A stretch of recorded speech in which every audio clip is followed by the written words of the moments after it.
Escuchas Trazos de Veterinaria, un podcast de Raúl Pérez Caballero en el que cada obra artística nos deja pistas y matices para aprender sobre medicina veterinaria y ciencia animal.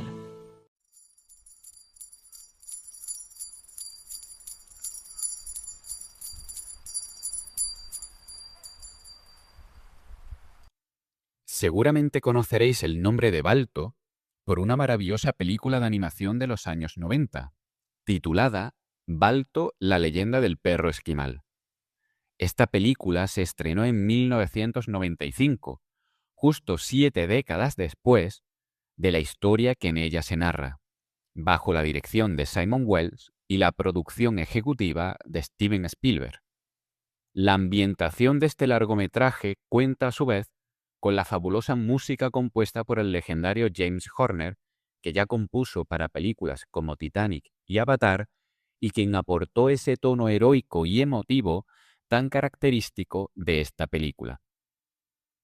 Un elemento a destacar, y que a mí personalmente me apasionaba de las películas de estos años, es que la técnica de animación empleada es el dibujo tradicional a mano, en 2 dimensiones, siendo uno de los últimos grandes largometrajes de este estilo antes de la transición al CGI, liderada por DreamWorks, es decir, las imágenes generadas por ordenador. Balto, la leyenda del perro esquimal, nos narra la historia de un perro lobo marginado, al que nadie quiere en su pueblo, pero que termina guiando un trineo en mitad de una tormenta para salvar a unos niños en Alaska de una terrible enfermedad. En esta entrañable película, Balto no solo va a tener que hacer frente a un gélido frío y a la dura nieve, sino que deberá enfrentarse al rechazo, a la duda y al miedo de una población impaciente de encontrar una cura para una terrible epidemia. Esta película también refleja una interesante lucha de identidad. Balto se siente perro, pero a ellos lo rechazan, mientras que los lobos esperan que se una a su manada. Su viaje emocional trata sobre la autoaceptación, y es precisamente esta diferencia la que lo acabará por convertir en un héroe que consigue llevar la cura hasta la ciudad aislada de Nome, al noroeste de Alaska. Esta lucha de identidad también la experimentan otros personajes como Boris Gusinov, un ansarnival o ganso de nieve ruso, para mí el mejor personaje de la película, que actúa como la figura paterna y de alivio cómico. A diferencia de otros mentores, Boris es sarcástico y un poco miedoso, pero es el único que cree en el potencial de Balto. Tanto es así que el motor del cambio en el protagonista se produce con la famosa frase que más tarde recordará en su camino de vuelta a Nome. Te diré una cosa, Balto. Un perro no puede hacer este viaje solo. Pero un lobo es posible que sí.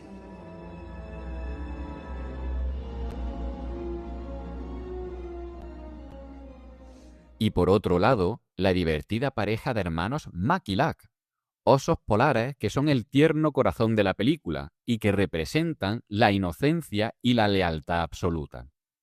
Curiosamente, son osos que no saben nadar, una ironía biológica que refuerza el tema de la identidad y sentido de pertenencia al grupo. Finalmente, también destacan en esta película 2 personajes importantes. Jenna, una husky pura sangre que rompe el estereotipo de damisela en apuros. Es inteligente, valiente y la primera en reconocer la nobleza de Balto por encima de su raza. Su pelaje rojo intenso destaca sobre la nieve de Alaska, simbolizando la esperanza. Y Steel, el antagonista principal, es un malamute de Alaska de pura raza, arrogante y manipulador. Representa el prejuicio y la corrupción del ego. A diferencia de Balto, que busca salvar a los niños enfermos, Steel solo busca la gloria personal, lo que lo lleva a sabotear la misión. La de Balto es una historia poderosa y muy cinematográfica. Hay villano, hay conflicto de identidad, hay redención y hay una carrera contrarreloj. Pero, ¿y si te dijera que detrás de esas imágenes hay un episodio histórico real todavía más duro, más complejo y con más de un héroe de 4 patas? Hoy, en Trazos de Veterinaria, vamos a partir de la película Balto para viajar al invierno de 1925 y descubrir la verdadera carrera del suero a Nome. Una historia donde los perros no son un símbolo, son literalmente parte de la medicina. Invierno de 1925. Nome es un pequeño pueblo minero de 1.500 habitantes en la costa oeste de Alaska, junto al mar de Bering, a unos 2 grados al sur del Círculo Polar Ártico, completamente aislado por el hielo. No hay barcos que puedan entrar en el puerto. Los aviones son frágiles biplanos de cabina abierta, incapaces de volar con seguridad en plena ventisca. Y la estación de tren más cercana está a cientos de kilómetros, en Nenana. En ese escenario aparece un enemigo invisible, posiblemente en el peor momento que podía hacerlo, la difteria. La difteria es una enfermedad infecciosa grave causada por una bacteria llamada Corynebacterium diphtheriae, la cual produce una toxina responsable de la mayoría de las complicaciones de la enfermedad. Esta toxina bacteriana impide la fabricación de proteínas, originando daño en las células y la formación de la característica membrana diftérica. La difteria se transmite principalmente a través de aerosoles, contacto directo de secreciones nasales o lesiones cutáneas y objetos contaminados, y puede manifestarse como difteria faríngea y difteria cutánea. La difteria faríngea es la forma más común y grave de la enfermedad, caracterizándose por dolor de garganta, fiebre y la formación de una membrana diftérica grisácea que puede obstruir las vías respiratorias. Los síntomas de la difteria pueden variar según la presentación, desde dolor de garganta, fiebre, la mencionada membrana diftérica e inflamación cervical a importantes complicaciones como miocarditis e insuficiencia respiratoria que puede ser mortal. El único médico de Nome, Curtis Welch, detecta los primeros casos en diciembre de 1924 y sabe que sin tratamiento la mortalidad puede ser devastadora.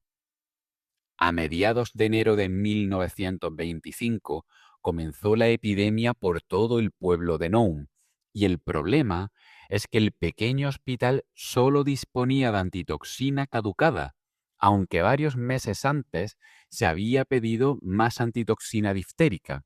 La cura para esta enfermedad no contaban con ella porque el envío no pudo llegar antes de que cerrara el puerto.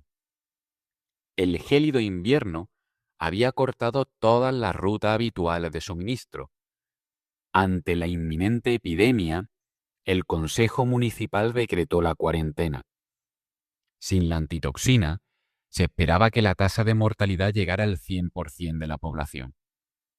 El Servicio de Salud Pública intentó enviarla mediante un cargamento por tren, pero Nome estaba sufriendo la peor tormenta invernal conocida en su historia, y el tren solo pudo llegar hasta Nenana, una pequeña ciudad de Alaska situada a casi 1.000 kilómetros de distancia al este de Nome.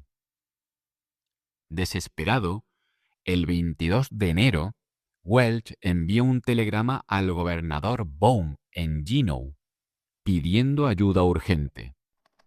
Una epidemia de difteria es casi inevitable aquí. Stop. Necesito urgentemente 1 millón de unidades de antitoxina diftérica. Stop. Correo postal es la única forma de transporte. Stop. Ya he solicitado la antitoxina al comisionado de salud de los territorios. Stop. Hay 3.000 nativos blancos en el distrito. Las autoridades consiguen localizar 300.000 unidades en Anchorage, la capital del estado de Alaska, suficientes para frenar el brote inicial. Pero ahora viene la gran pregunta. ¿Cómo hacer llegar ese suero a tiempo desde Nenana hasta Nome? Sobre el papel, las opciones son mínimas. En teoría, un avión podría cortar el trayecto, pero hablamos de aparatos con cabina abierta, motores poco fiables y pilotos sin instrumentos para volar en plena tormenta ártica. Viajar por mar es directamente imposible. El hielo cierra la costa alrededor de Nome.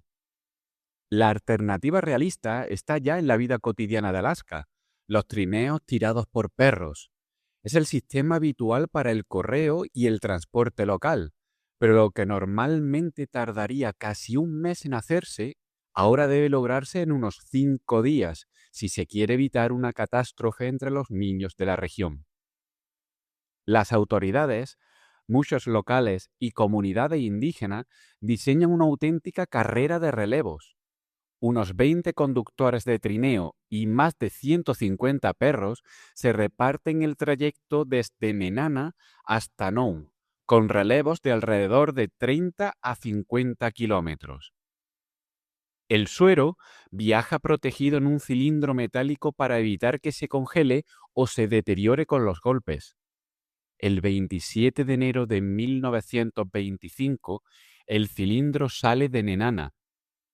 El primer Mushers, Wild Bill Shannon, cabalga de noche a menos 34 grados.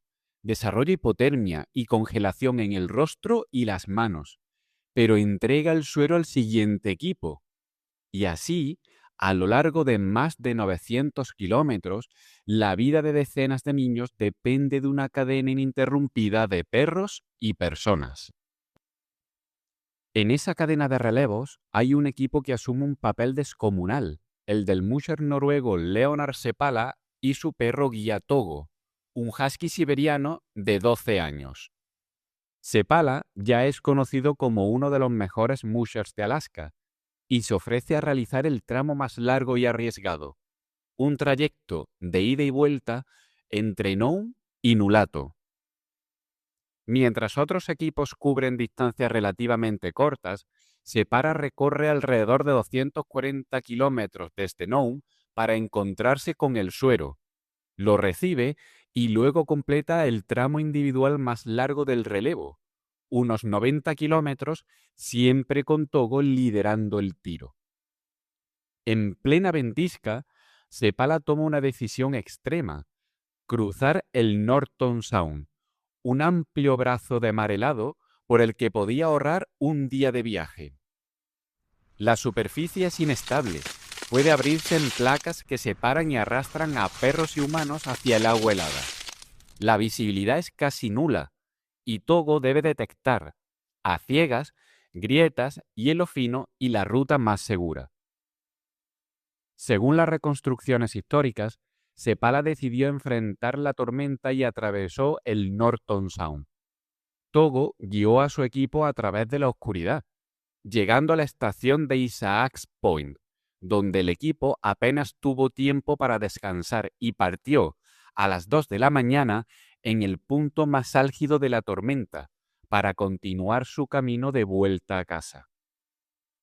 El equipo corrió a través del hielo que empezó a romperse a lo largo de la línea costera para enfrentar su último desafío: remontar una cresta de 1500 metros y cruzar la montaña Little McKinley. Por distancia, riesgo y esfuerzo, muchos historiadores consideran hoy a Togo el verdadero héroe canino de la carrera, aunque durante décadas quedó casi oculto tras la sombra de Balto.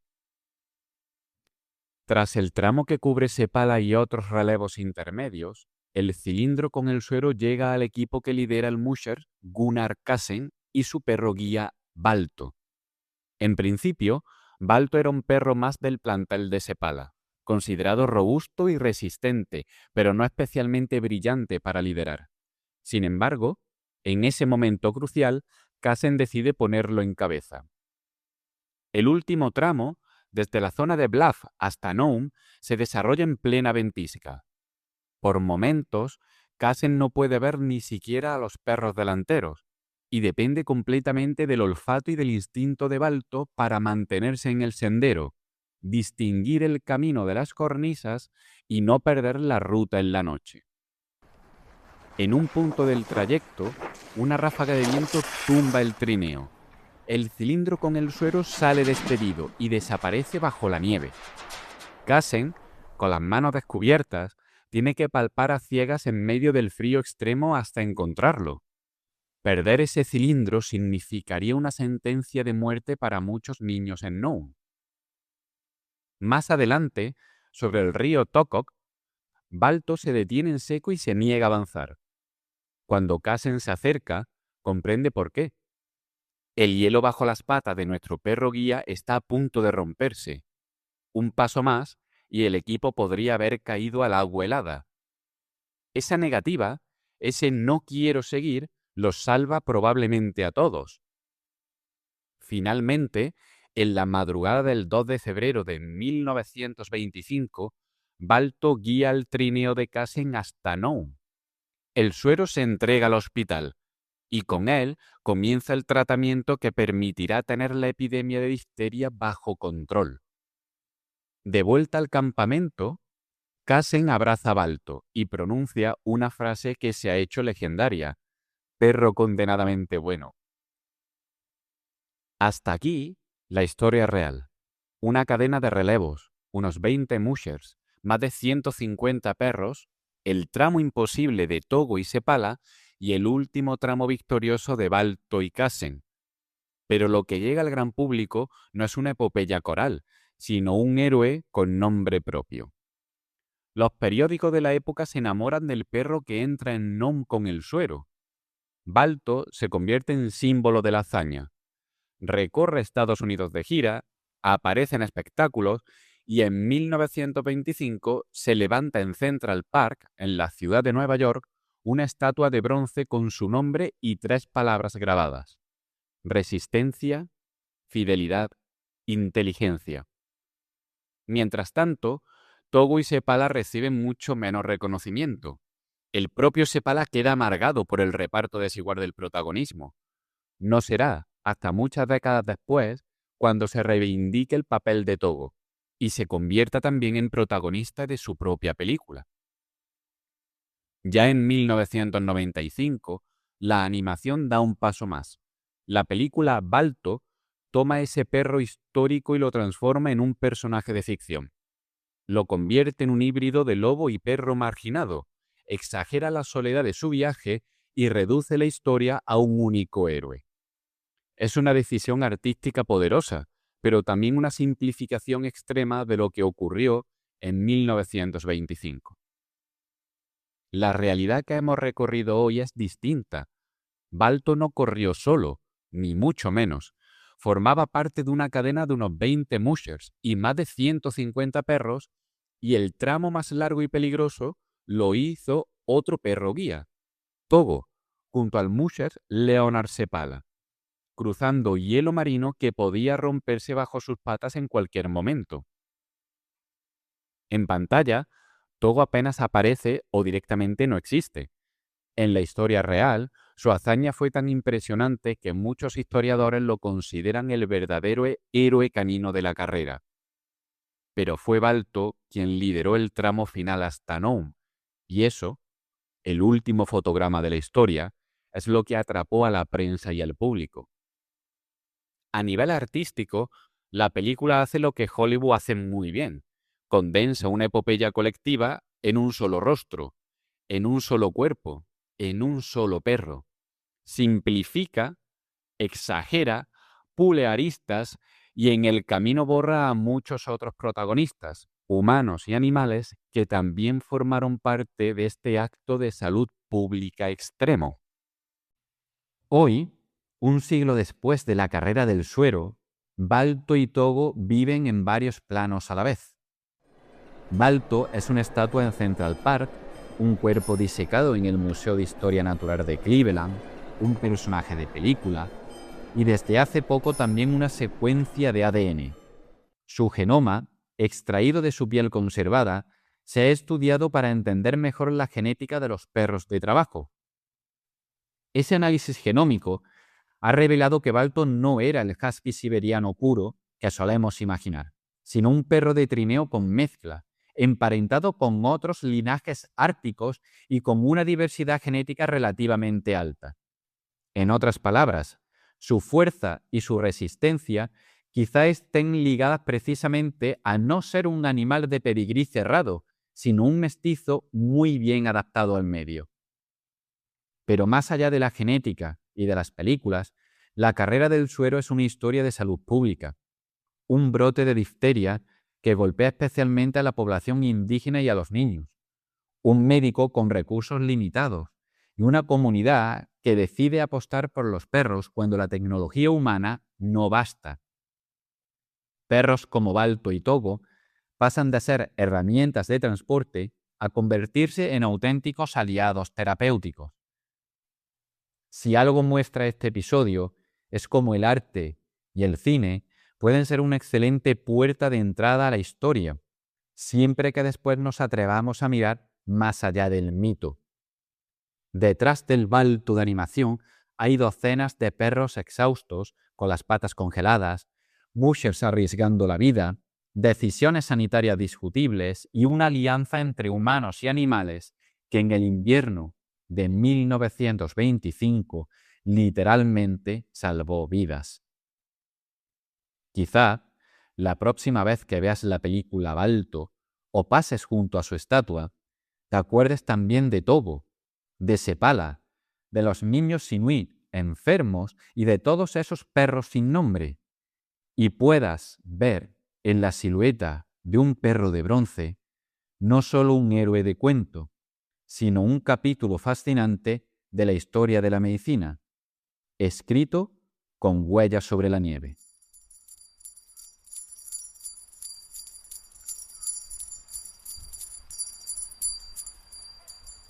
Hasta aquí Trazos de Veterinaria, un podcast de Raúl Pérez Caballero de la Universidad de León para Cultura Plus, con el que descubrirás que el arte también puede acercarte a la veterinaria y la ciencia.